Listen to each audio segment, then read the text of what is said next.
Hello, আমি Payel and welcome back to my new mini blog. তো তোমরা এর আগে মানে অলরেডি দুটো টিচার্স ডে সেলিব্রেশনের ভিডিও তোমরা দেখে ফেলেছো। এটা লাস্ট, হ্যাঁ এটাই লাস্ট। এটা ছিল আমার কম্পিউটার সেন্টারের টিচার্স ডে সেলিব্রেশন আর 7 তারিখ।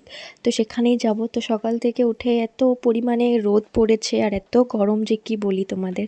তো ছাতা নিলাম, সাথে খুশবুও ছিল। আর এই তো স্যার সমস্ত কিছু আমরা মানে রেডি হয়েই গিয়েছি। আমরা অনেকটা প্রায় লেট করেই গিয়েছিলাম। বাকি যত স্টুডেন্ট ছিল তারা চলেই গিয়েছিল। এখানে অনেকেই মিসিং আছে। তো এটা হচ্ছে স্নেহা, ও স্যারের কাছে অনেক দিন ধরে ক্লাস করে। তো এরকম একটা রিচুয়ালস রেখেছিল, মানে করে এরা প্রতি বছরই এরকমই করে। প্রথমে মানে ওই যে ভাইফোঁটার মতন যেরকম হয় না, ওরকম মানে ওই তিলক দেওয়া, মিষ্টি খাওয়ানো, ফুল টুল এই সকল দেয়, তারপরে কাটিং হয়। তো আমাকে বললো তুমিও করো। বললাম ঠিক আছে। তো আমার একটু অন্যরকম লাগছিলো যে প্রথমবার তো সেই জন্যে। আর আমাদের জাস্ট কিছু দিনই হয়েছে, কিছু দিন নয়, 1 মাস মতো হয়ে গেল স্যারের কাছে ক্লাস করা। আর সত্যি স্যার একটা খুবই ভালো মনের মানুষ হিসাবে স্যার সত্যিই খুবই ভালো, খুব হেল্পফুল। তো শুধু আমরা নয়, ছেলেরাও করেছিল। তো এক এক করে সবাই করেছিল, সবার ভিডিও অ্যাড করছি না, নাহলে ভিডিওটা অনেক বড় হয়ে যাবে। তারপরে এই যে এত সুন্দর, এত দাম নিয়েছে কেকটা, 700 টাকা দাম নিয়েছে।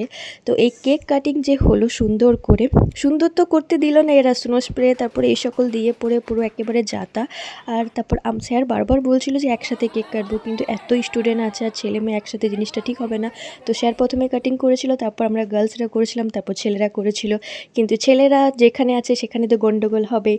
আর কেক কাটিং ওরা এমনভাবে করলো, কেকের পুরো 12টা বাজিয়ে দিয়ে খিচুড়ি বানিয়ে দিয়েছিল। তাই কেকটা আমরা আর মুখে নিতে পারিনি, আর টেস্টও করতে পারিনি, ছেলেরাই খেয়েছে।